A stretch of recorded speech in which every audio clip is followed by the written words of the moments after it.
Good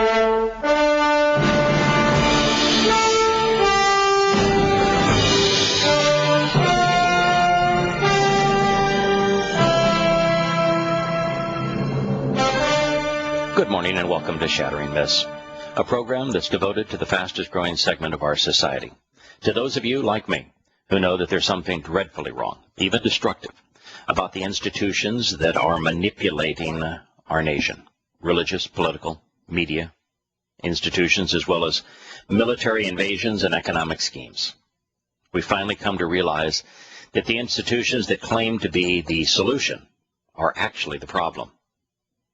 So instead of merely presenting the news, our mission here on this program is to understand what is causing the tragedies that are besieging our planet, while predicting how these events will influence our world over the next 5 to 10 years. And that is why during our second hour we're going to provide hope. We're going to do so by engaging God on His terms through evidence and reason, since His guidance regarding His covenant provides the hope that we all so desperately desire. If you'd like to participate in this program anytime over the next 2 hours, feel free to do so toll-free, 877-300-7645. As we turn to what happened in the Navy Yard in Washington, D.C., what we find is the same thing that we have found with virtually every mass shooting in American history. Certainly those within the last 50 years that we have been able to investigate and chronicle. And there is a common denominator amongst virtually all of them. The individual is almost always a patient of a psychiatric either doctor or clinic, and they are almost always using psychiatric drugs. This individual was suffering from paranoia. Since that is the common denominator with those who perpetrate mass shootings like this, it begs the question, is society better when the few are kept out of the mainstream of society so that the many are protected, especially when there is a direct correlation between the use of these psychiatric drugs and mass killings? Is society better served when we constrain the liberty and the privacy of the few to protect the safety and the lives of the many? Now, that does not mean that you, even if you were to say, we really ought not to have patient-client privilege when the issue is paranoia, when the issue is serious mental illness, when the issue is so severe that it requires powerful mind-altering drugs. That because those individuals have the potential to be so deadly that in those cases it is not appropriate for that information to be kept from those that they may harm. It's like they're carrying a concealed weapon. So, are we better off if we were to provide very comfortable, very nice accommodation for those who are suffering from severe psychiatric disorders? We've all seen and heard of the psychiatric facilities that were so prevalent 50 years ago that really did not treat those who had been committed to them well, and it was a society that a judge or a doctor could commit someone without trial or without due process to essentially reasonably decent accommodation in these facilities, but with no ability on their own to leave. Yeah, and there are concerns about that. But if a society can engage in countless wars, certainly it can create facilities that treat those who need to be separated from society because of some deficiency that is not of their own causing can be treated nicely. But we went to the far extreme, as we typically do, and we declared that all such information has to be kept secret. And then we said that they could not be kept in these facilities and that almost all of those facilities were shut down. Well, this is what we get. If you want to know why we have moved from having psychiatric facilities to crazy people that shoot at our presidents and crazy people that take guns into places like the Navy Yard and shoot at these individuals, is because we made that choice. We shut them down. We allowed them to integrate within society secretly, carrying this weapon of mass destruction in their brains. It was a choice we made. There was a consequence. I think the pendulum swung far too far, and that we failed to consider the consequence of our actions, nor did we conceive a plan that would have been so much better to make those facilities world class. You know, my younger brother's mentally handicapped. He can't participate in society without considerable support and assistance. Now, it would be criminal for him to be locked up and treated as if he were a criminal. He's not. He's an extraordinarily loving and caring individual. But by the same token, he can't just be allowed to do whatever he wants, because he will get himself into trouble, because his ability to execute good judgment is not wholly there. And so there is a middle ground where we ought to, as a society, spend less money on war, spend less money giving free medical care and free food and free housing and free money to those who are unwilling to work but are able to work, and we ought to be able to direct our resources charitably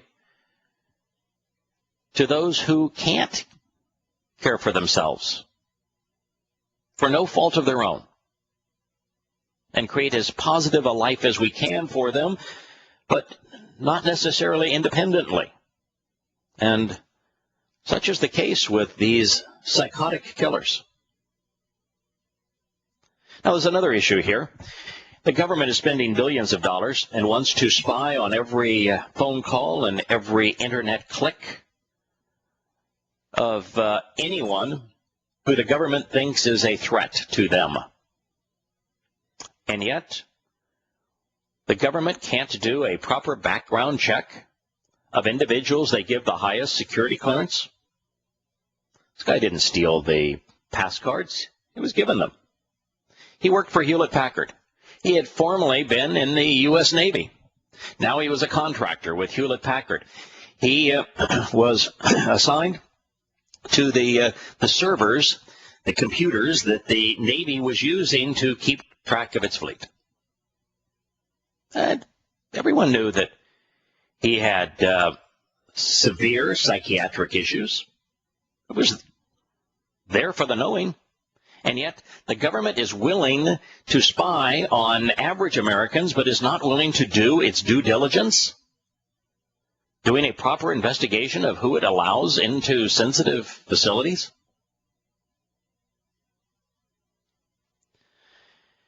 There's another one last issue that I want to bring up here, then I want to return to Putin's speech, because it really is the most defining article of our day.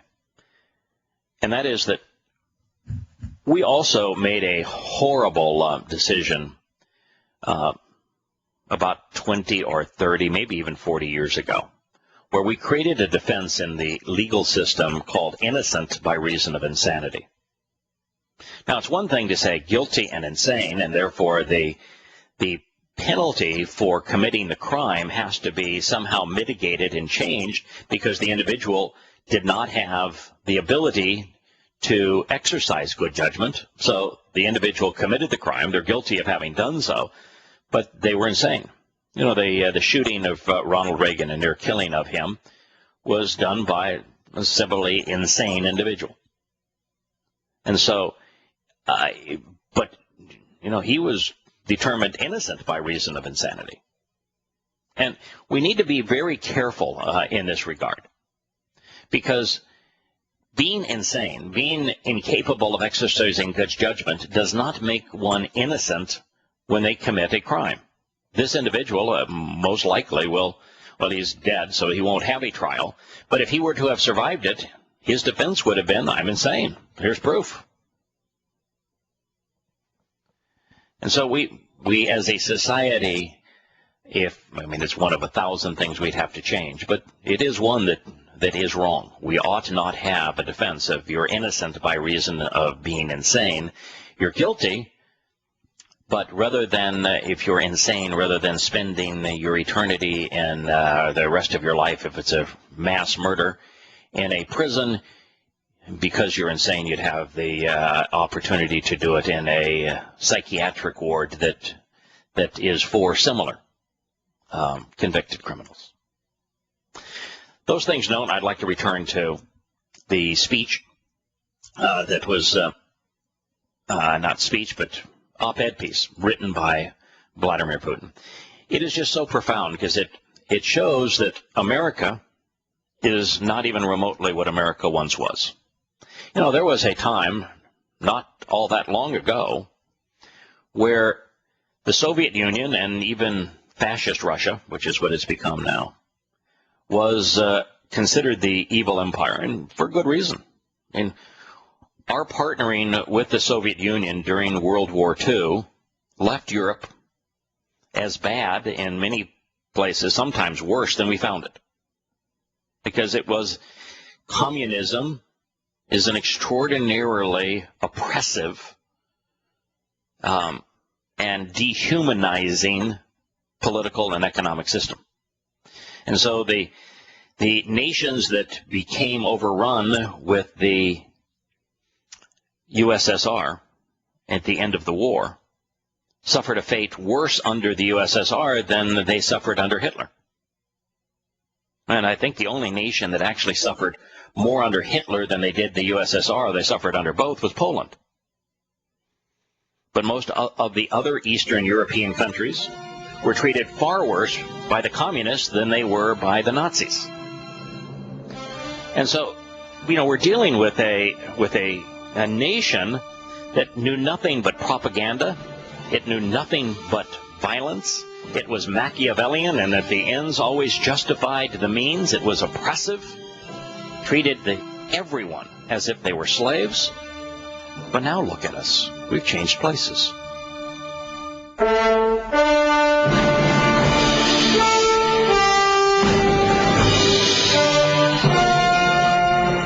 Welcome back to Shattering Myths. We're comparing Russia to the United States and how in the world we changed places. It happens so very quickly, too. You look at the Soviet Union, we considered them to be a prison state. We talk about the gulags and how many Russians were sent off to prison to languish and die, and yet now America is the largest prison state in the world. The percentage of our population that we imprison is many times greater than the next worst culprit. We have become what we detested. We thought of the Soviet Union as this kind of hollow country that was only a superpower because they overemphasized their military. And yet America's military is so overemphasized, it's larger than the rest of the world's militaries combined. We have become what we detested. We thought of Russia as a police state, where if the people were essentially unarmed, and there was just all manner of government policing units that with their automatic weapons and assault vehicles could immediately squelch any uprising. But we've become the epitome of a police state. Look what just happened in Washington, what happened in Boston. We considered ourselves the most prosperous nation on earth, and we were. and now we're the most indebted. And yet, Russia is flourishing economically. How did we change places? You know, you look at communist China, and we used to mock anything made in China and laugh at how inefficient the communist system was as it relates to their economy. And yet, we imposed all manner of communism and socialism on our businesses and economically in a global way and on the American economy, and we crippled it, while China chose to use free enterprise, and they became the leading manufacturing country in the world. What happened to us over such a short period of time, and why? We switched places because of arrogance. Basically, we switched because of arrogance. We won the Cold War, and we, parentheses, won the Cold War. Yeah. And everybody believes that. Everybody firmly believes that we came out unscathed and we're stronger than we've ever been. Yeah, and because of that, and because nobody ever wants to be told the truth about where we're at, if you talk to Russians, they know where they're at as far as their country goes. They know where they're sitting. They have a good idea of what's going on. Yeah, they know that they are now a fascist country with no free press. They know where they are, and it's not a good place. I mean, Putin has taken Russia to a very dark place, but economically, they're in a vastly superior position than is the United States.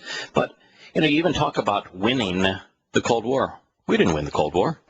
We both lost the Cold War. No, what Reagan's strategy in the Cold War was, we will outspend the Russians militarily, and because they can't keep up with our spending, it will bankrupt Russia. And it did. And it it's bankrupted us. But it did exactly the same thing to us. It just took longer.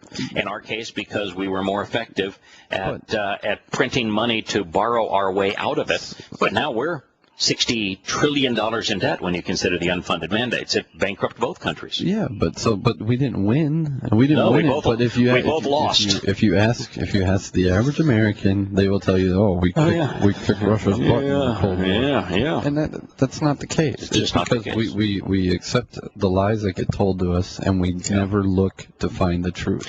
So maybe it is more than just arrogance. Maybe it's also apathy. We stopped working. Yeah, apathy, arrogance. We stopped learning. We stopped thinking. Ignorance plays a huge part. But here we are, you know, the very thing that we used to pride ourselves in and detest when we saw other things in other people, we become what we detested. And and other nations have become what we once took pride in. We have literally switched positions, and there's no more evidence of this than the Putin speech, where what he says is true and what the President of the United States says is just a pile of lies. So how is it that we've reached that point? Well, here's the other thing that was so interesting to us, is that if you go back 30 years ago, we used to constantly condemn Russia for military intervention, for encouraging, for example, Vietnam, when we, in fact, encouraged the Afghan war in the same way that they encouraged that, and that our CIA was always being deployed to encourage insurrections around the world. And yet, today, it's not the Russians that are meddling with their military throughout the world. It's the United States. We've become what we once despised.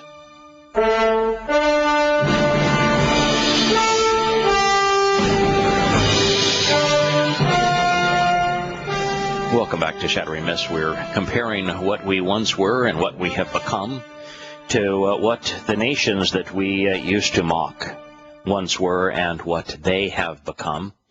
And it truly is alarming, and it has never been pointed out more vividly than it was in the contrast between Barack Hussein Obama's rantings about Syria and Vladimir Putin's response.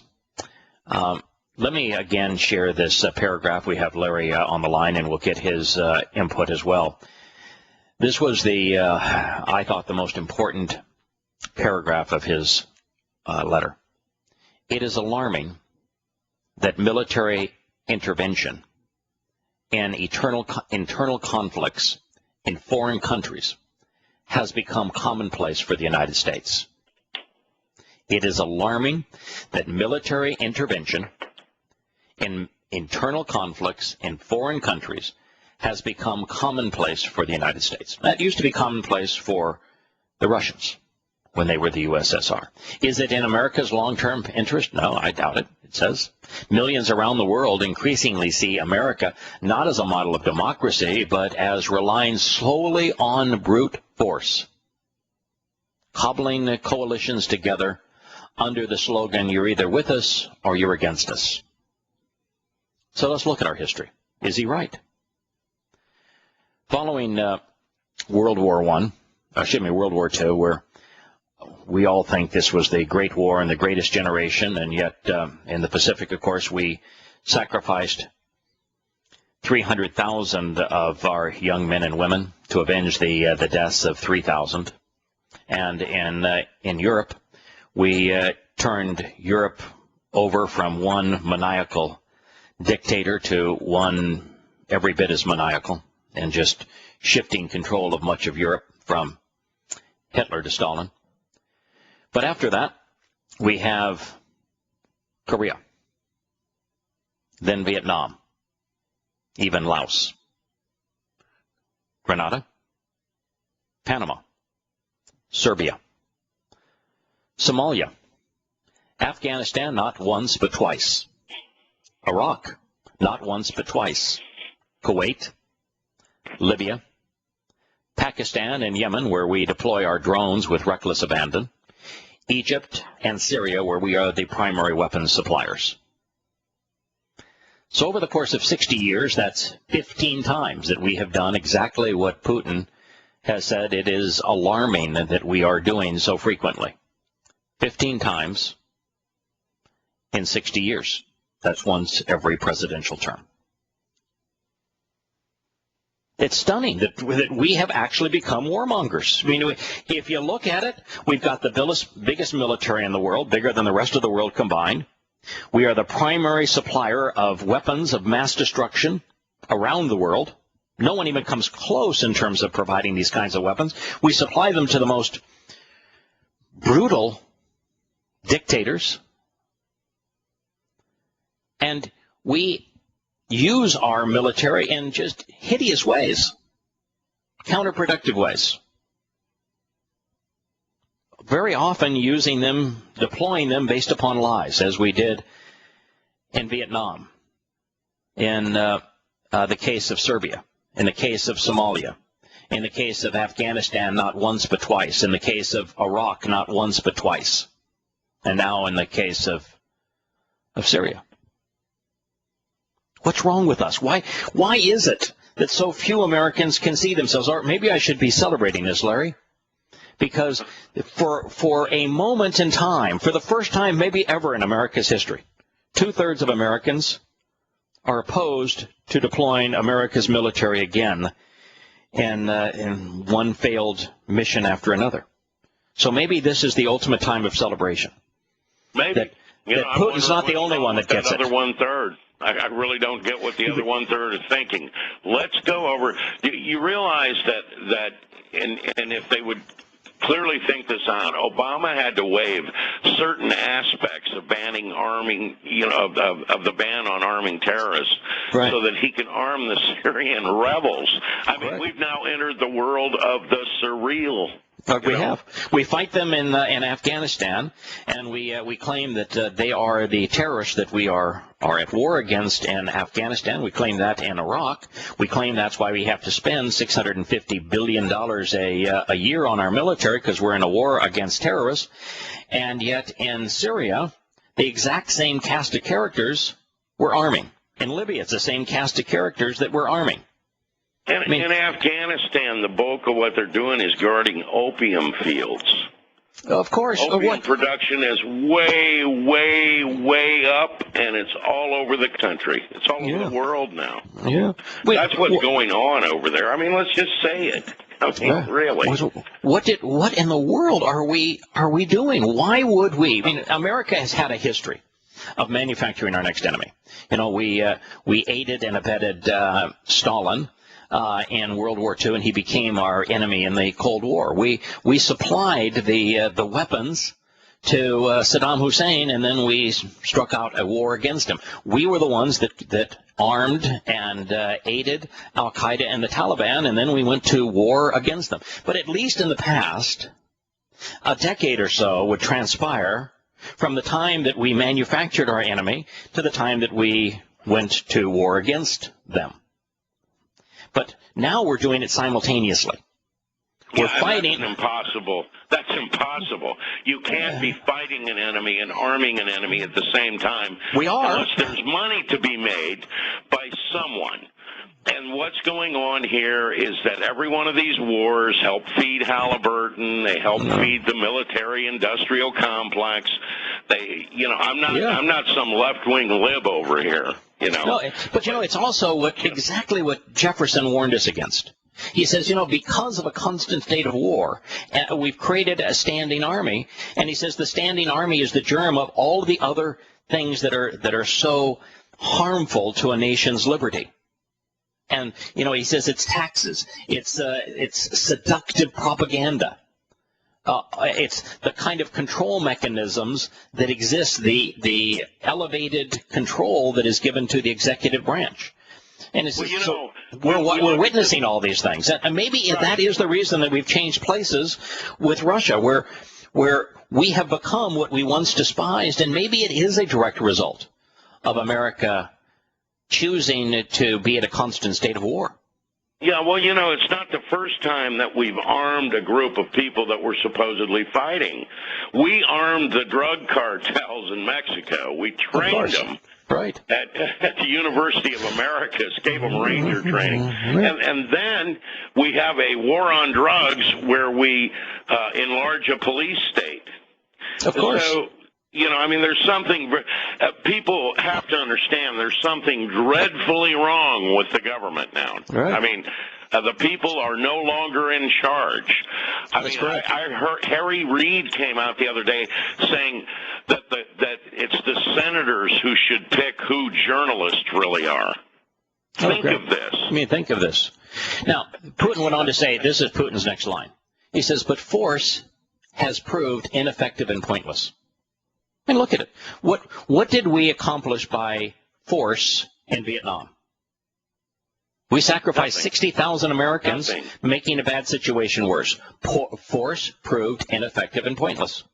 What did we accomplish? They were sitting at the peace table at the end of Vietnam, and everybody knew it. Everyone was trying to rush out of Saigon. There were 12 divisions of NVA on their way down to South Vietnam. That's just a fact. What did we accomplish? People put them on boats, killed them, cut people's tongues out, tied them to trees. Right. What did we accomplish in Serbia when we decided we would go to war against the Christians who had been subject to genocide by the Muslims in World War II, and we decided that no, you can't get retribution.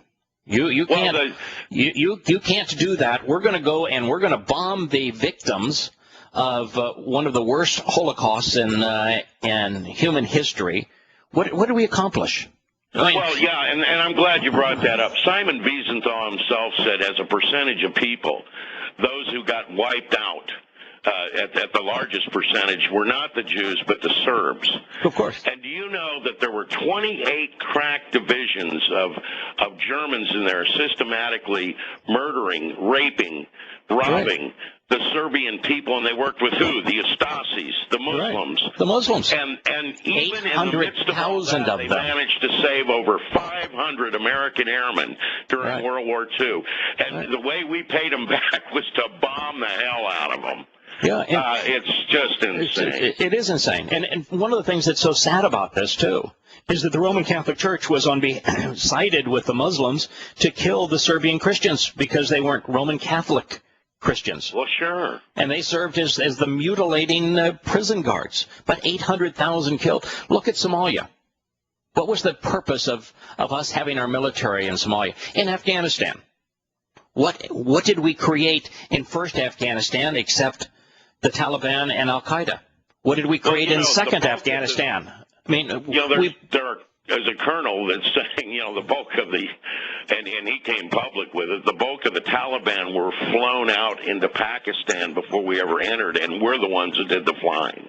Of course. And we also provided them with gold and with weapons. Oh, we flew. There were a bunch of 15-year-olds with AK. Bush flew, a score of C-130s into Afghanistan filled to the brim with $100 bills. So there'd be no accountability as to where the money went. There you go. What if you look at what we did in Iraq is we broke a country. We took a country that was the enemy of Iran and therefore diminished Iran's influence, and we gave that country to Iran so that now Syria is under the control of Iran, as is Iraq. I mean, well, I don't think these are accidents. I think no, these and so what Putin says, it's proved ineffective and pointless. I would say that he's being way too generous here. It's proved counterproductive and suicidal. Oh yeah. It's proved counterproductive and suicidal. Understanding that the idea is to break the American economy and have America invaded. That's been the long-term goal. Yeah, I don't think America. I don't think that America is going to get invaded. But you break the economy and it doesn't matter. You have chaos, anarchy. So Afghanistan is reeling. Putin writes, and he's right. It's reeling. And no one can say what will happen after international forces withdraw. Oh, yeah, he knows what's going to happen. I know what's going to happen. I talked about what was going to happen when the international forces, which are almost all Americans, withdraw from Afghanistan before we invaded Afghanistan. It will be exactly as was the case with Vietnam.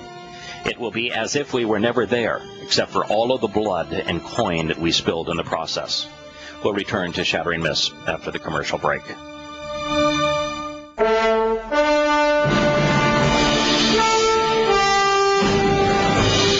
in his open letter to America's government officials and to our citizens, Putin was actually too generous when he said, but force has proved ineffective and pointless when force has proved to be counterproductive and suicidal. He said Afghanistan is reeling and no one can say what will happen when international forces are withdrawn. Well, actually, we know what's going to happen. I knew it was going to happen before the forces were deployed. Libya is divided, he wrote, into tribes and clans. That's also too kind. Libya now is controlled by mujahideen that we empowered, and they are exporting Islamic terrorism around the Middle East. In Iraq, Putin wrote, the civil war continues with dozens killed each day. We broke the country. Iraq is far worse than what he presents it here. Yes, we broke the country and there's an ongoing civil war, but it's far worse than that. Because by invading Iraq and giving Iraq to Iran, we are the reason for this Syrian civil war. In the United States, many draw an analogy between Iraq and Syria and ask why their government would want to repeat those mistakes. Yes, look, we invaded Iraq and created the Syrian civil war because we expanded the Iranian sphere of influence. And now the Saudis and the Qataris are trying to wage a proxy war to rein it in. That's what we created. So why would we now want to invade Syria when this is a war that we conceived, and the last time we made an invasion, all we did is spread and increase the size of the mess? He says, the American people are beginning to wake up to this. Why isn't the government aware of it? And he writes, no matter how targeted the strikes or how sophisticated the weapons, civilian casualties are inevitable, including the elderly and children, whom the strikes would be meant to protect.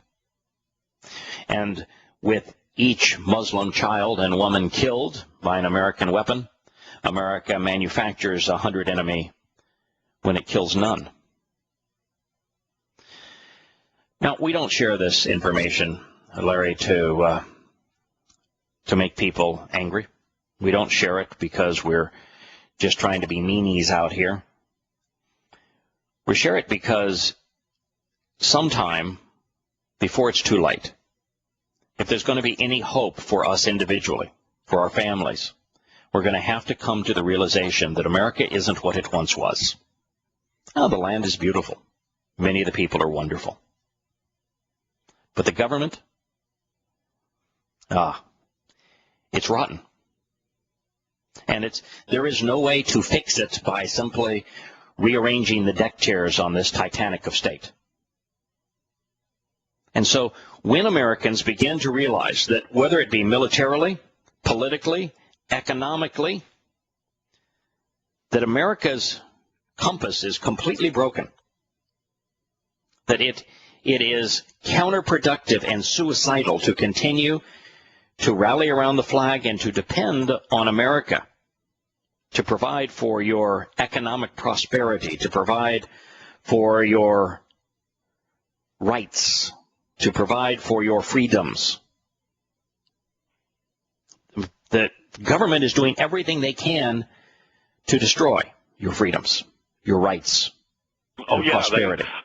I read the other day that the FDAA got involved in a case where a girl out in the country was growing her own little vegetable garden inside an enclosed fence near her house, and that is now illegal, according to the FDAA.